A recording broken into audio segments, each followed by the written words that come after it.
او نارینه او زنانه ماشاءالله الله دې ولا قبول کې په رمضان کې بلا ختمونه کوي بلا شي ختمونه کوي دې ته کا ویلې وي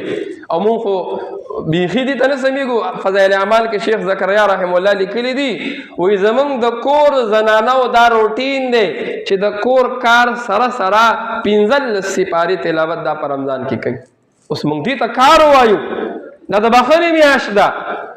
او امام احمد بن حنبل رحمت الله علیه د الله تعالی دیدار یو کم سل پیرې کړو په خوب کې الله تعالی لیدلی و نو اخره پې راوایي چې زه دې پېر الله تعالی وینم زه به دې تپوس کوم چې تا ته به الله بنده په څه نږدې کېږي نو چې کله الله تعالی سره خوب کې ملاقات کو دیدار یې کو نو الله تعالی ته په خوب کې وایي تا ته به الله تعالی بنده په څه نږدې کېږي نو الله تعالی ورته په جواب کې وایي بالقرآن په دې قرآن به ماته نږدې کېږي اخو مفسرینو محدثینو تپوس دې کوي یا الله کو پې پوهېږي او کو پې نه پوهېږي بعضې خلک ګورې اوس هم فتنه راوتې ده چې څوک په قرآن په معنی نه پوهېږي دته اجر او ثواب نه میلاویږي داسې خلک هم پکې وایي نو په تپوس دې کوي په خوب کې یا الله کو په معنی پوهېږي او کو پې نه پوهېږي الله جواب ورکوي کو په معنی پوهېږي او کو پې نه پوهېږي خو چې د قرآن تلاوت کوي او اوري وي دی به ماته ډېر نږدې کېږي نو کوشش د دې دا کوو رمضان میاشت ده چې د قرآن مجید تلاوت پکې ډېر ډېر کوو ډېر چې څومره نه کېدی شي چې څومره ډېر ختمونه پکې وکړو بله خبره کومو ملګرو قرآن نی ویلې قرآن نی ویلې هغه له حدیثو کې راځي فضایل اعمال کې حدیث دی حضرت انس رضی الله تعالی عنہ روایت دی اوږد حدیث دی وایي تاسو پکې په رمضان کې د څلورو خبرو ډېر اهتمام کوئ وایي دوه خبرې دا دي یو څه کوئ د لا اله الا الله ذکر پکې ډېر ډېر کوئ نو چې زمونږ وخت ابس نه تیریږي چې اوزګار کینو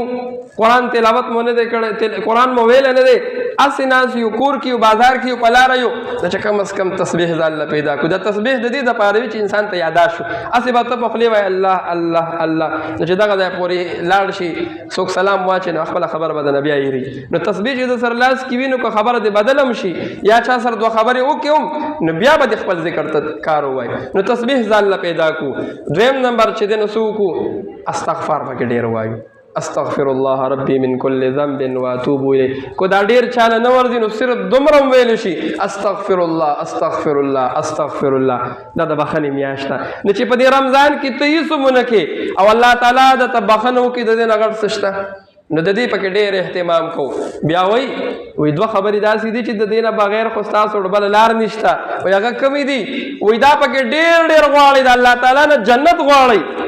د الله تعالی نه څه غواړئ د الله تعالی نه په هر دعا کې جنت غواړئ کوشش د دې دا کو چې څومره اعمال سړی وکړي که تراویح وکړي که لمونځ وکړي که ذکر وکړي که عبادت وکړي که تلاوت وکړي